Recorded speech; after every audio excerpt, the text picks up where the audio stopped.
Dajahao, Barry here, Best China Info. This is kind of urgent because it's a bombshell, a smoking gun, if you like.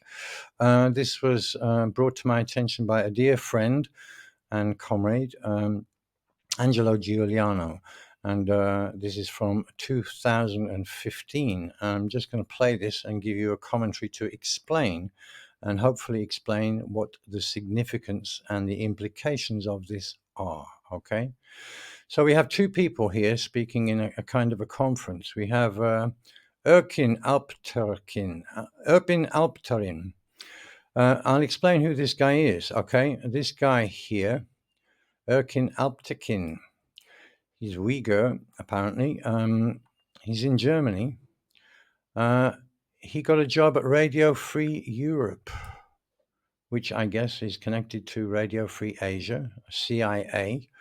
He became an advisor to the CIA. Oh, now there you go. Okay.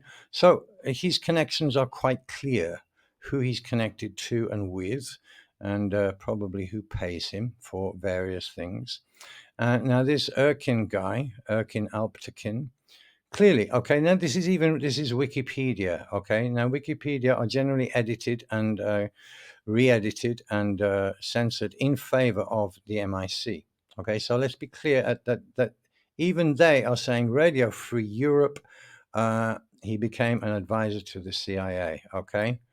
So we understand who this person is a little, enough, and where he's coming from and what his agenda might be.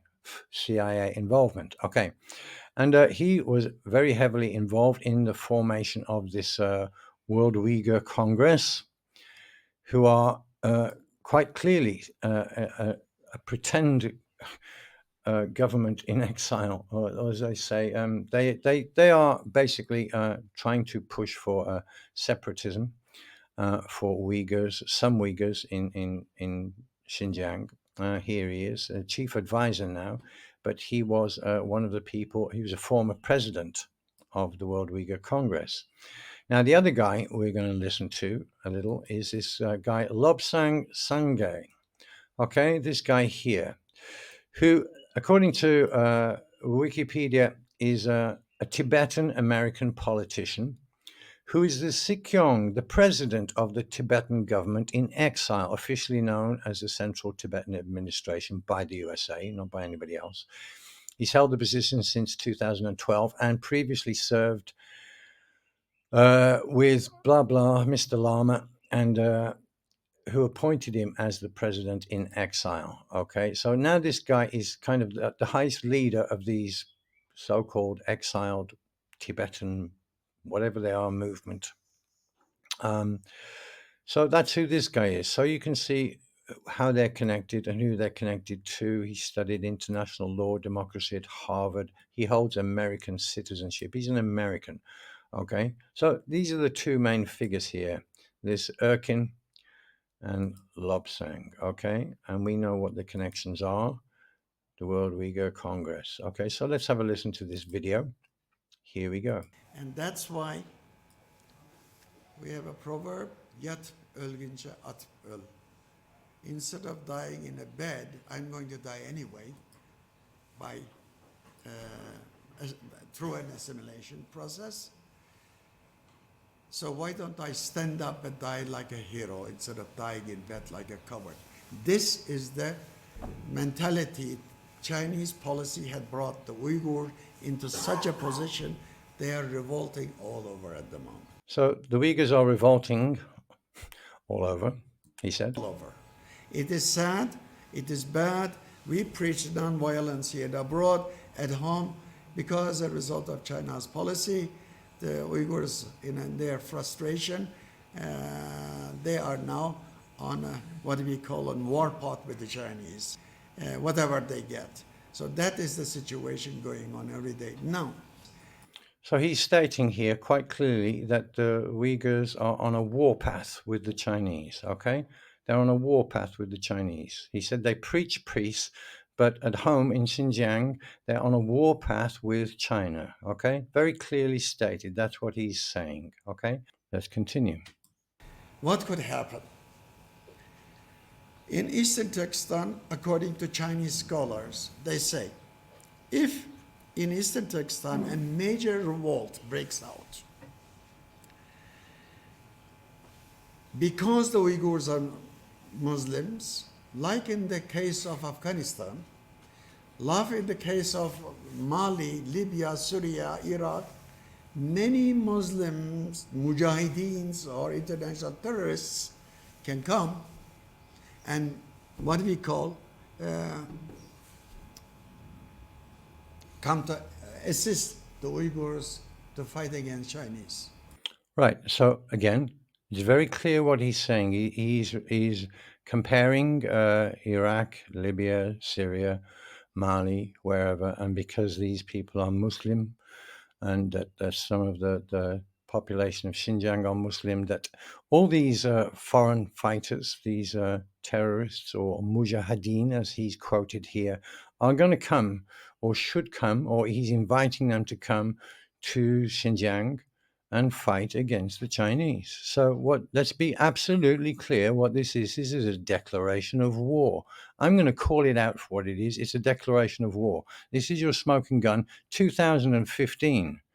Okay, so all this smokescreen about a supposed suppression or oppression of Uyghur people or some Uyghur people, which is actually what China's doing, is trying to stop terrorism, stop Chinese citizens of all types and denominations from being killed and maimed.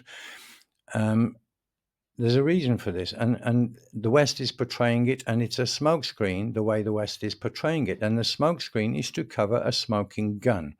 And the smoking gun is this, which is a declaration of war against China via Xinjiang and whichever Muslim radicalized terrorists or fighters they can embroil in their machinations against China. So this has been going on since actually before 2015. This is documented as a CIA plan. We know he's connected to the CIA, the NED. We know he's an American citizen, and they're in up to their neck. Let's continue. Oops. So, and then they say Uyghurs are related to the peoples of Central Asia. If a major uprising breaks out, like in the 30s and 40s, it happened in 1930s and 30s, thousands of tens of thousands of Uyghurs, Kazakh, Kyrgyz, Uzbek, they came to Eastern Turkestan to help their brothers on the other side of the border. That could happen. When I go to Central Asian republics, they say, Erken, we have a problem. I say, yes. If something like that happens, without our will, against our will, we will be in a terrible conflict with China. I say, yeah, that could be. That could be. And the best way is you have good friendly relations with China. Why don't you tell them to change their policy in Uzbekistan? Start a dialogue, with the Chinese to pacify the Uyghurs for the time being.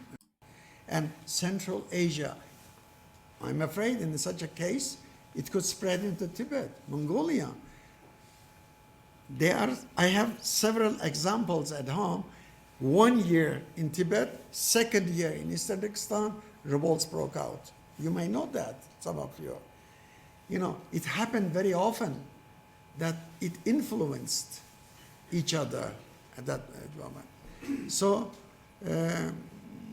China's policies at the moment, unfortunately, is not pacifying the situation, but unfortunately, like throwing gas into a fire or something like that. Yes. Now we'll have questions from the audience. Okay, so what this guy's saying quite clearly is it's a declaration of war. It's an invite to mujahideen, or foreign fighters, terrorists, separatists, Islamic fundamentalists, radicalized whatever, to come and join in a fight against China via Xinjiang. And he mentions Syria, he mentions Iraq, he mentions Mali. Later in this video, they're talking about Afghanistan and Turkey. And I'm just going to show you one more thing, just so you know my maxim, which is follow the money. And let's just have a listen to this one more little bit here.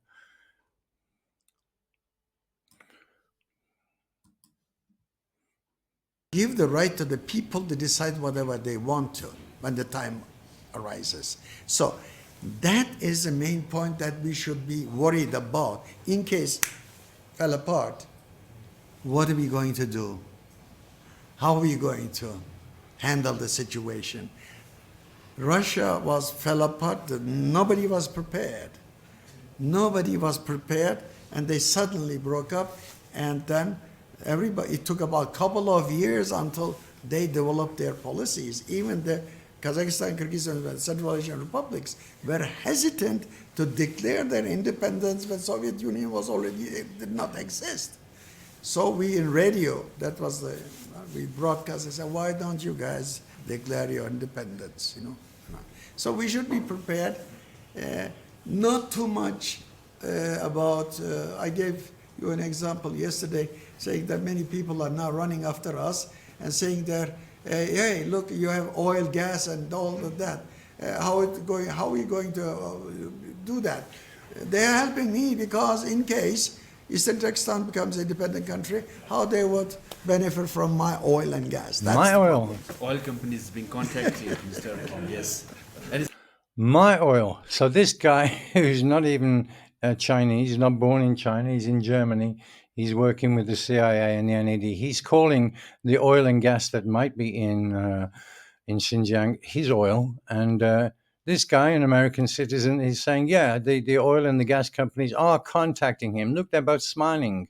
They're already rubbing their hands under the table at how much money, and he's smiling too, look. They're already rubbing their hands with glee at how much money they're going to be given for promising the oil and gas reserves in Xinjiang to foreign, and we must presume Western, American, European oil and gas companies to extract once they free, once they liberate Xinjiang, of course, like they've done in Iraq or they tried to do in Syria before Russia stopped them. So there's the story, okay? There's the story. It's a declaration of war by these idiots here.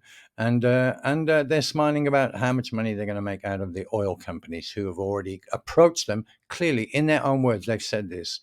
They've said the oil and the gas companies have come to us asking about our oil. Our oil. He's saying it's their oil, okay? Jesus fucking Christ. Okay, so I am sorry, I have to say this. Okay, right. I'm gonna confer now with my colleagues and comrades, and we're going to discuss this in detail. Okay, this is a big one. This is the smoking gun. Through the smoke screen to the smoking gun, and here it is. Okay, we're live. So welcome, Brian Berletic and Angelo Giuliano. This is our first live stream from using StreamYard, and we're talking today about this bombshell video that Angelo has turned up. And so, Angelo, I'm sure that some people will have seen this already now. Can you explain what you were looking for and how this suddenly hit you? So I've been working like all night long. Basically, what we are trying to do is to debunk all the fake news about Xinjiang. So basically, it's about finding evidence about the funding and the motives of this movement. And I was looking